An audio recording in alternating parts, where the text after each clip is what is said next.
Veš, zanima me tvoje mnenje o tem, ali so ljudje sploh sposobni predelati tolikšno stalno izpostavljenost svetovnim krizam? Ali pa misliš, da nas vse to v osnovi preplavi?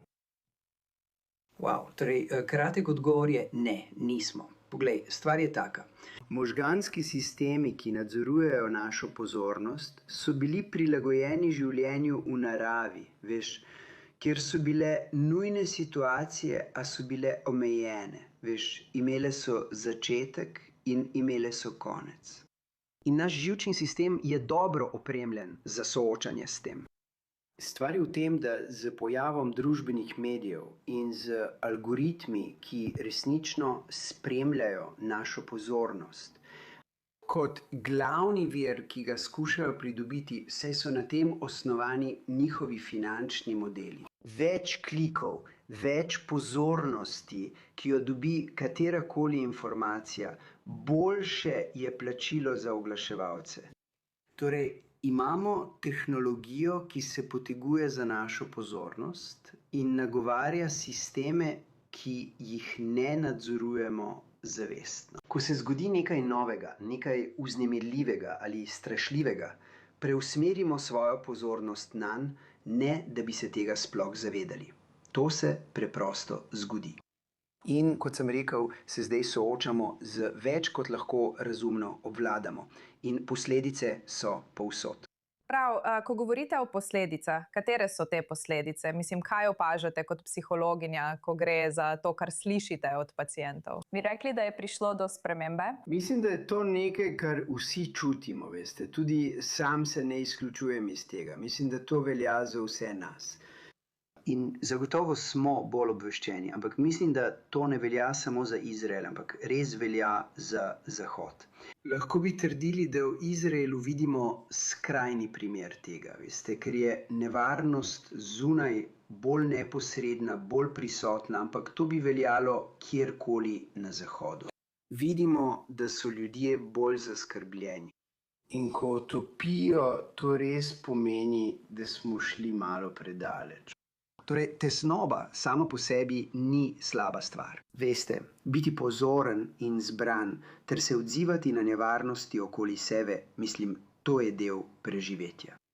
Toda otopelost je nekaj drugega. Otopelost je tisto, kar naši možgani naredijo, ko se počutijo preobremenjene, ko je resnično vsega preveč. In dejstvo, da vidite otopelost in jo vidite tukaj v Izraelu, pa tudi drugje, vam pove, da smo dobili več, kot lahko prenesemo. In če lahko dam kakšen nasvet ljudem, je to, da res omejijo svojo izpostavljenost družbenim omrežjem. Ni nujno, da je to slabo na splošno, ampak mislim, da pretirana uporaba tega preprosto ni dobra za naš organizem. Prav, zanimivo je, rada bi govorila o tem, o tej ideji otopelosti, ker mislim, da je to nekaj, kar smo mnogi izmed nas že izkusili.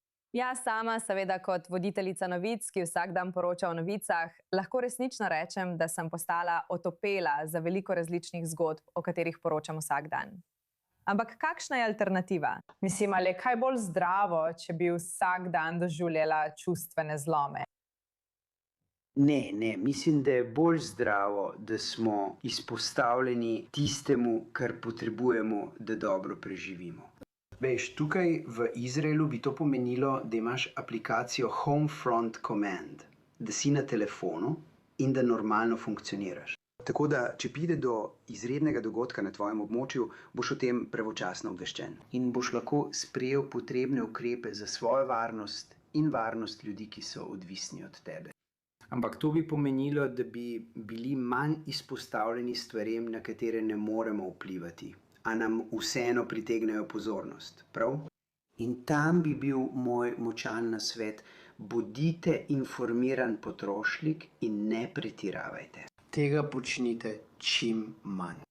In čas, ki ga prihranite s tem, da ga ne preživite na družbenih omrežjih, preživite z ljudmi, ki jih imate radi.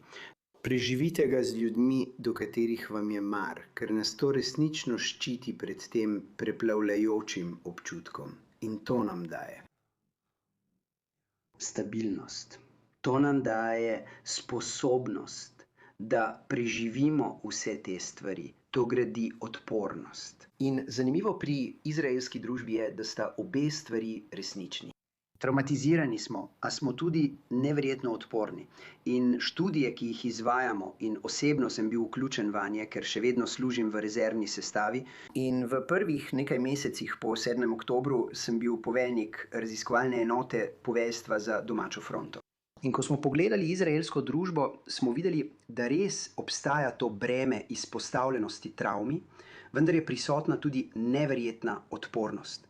In mislim, da bi morali okrepiti odpornost in zmanjšati izpostavljenost stvarem, ki bi lahko bile škodljive.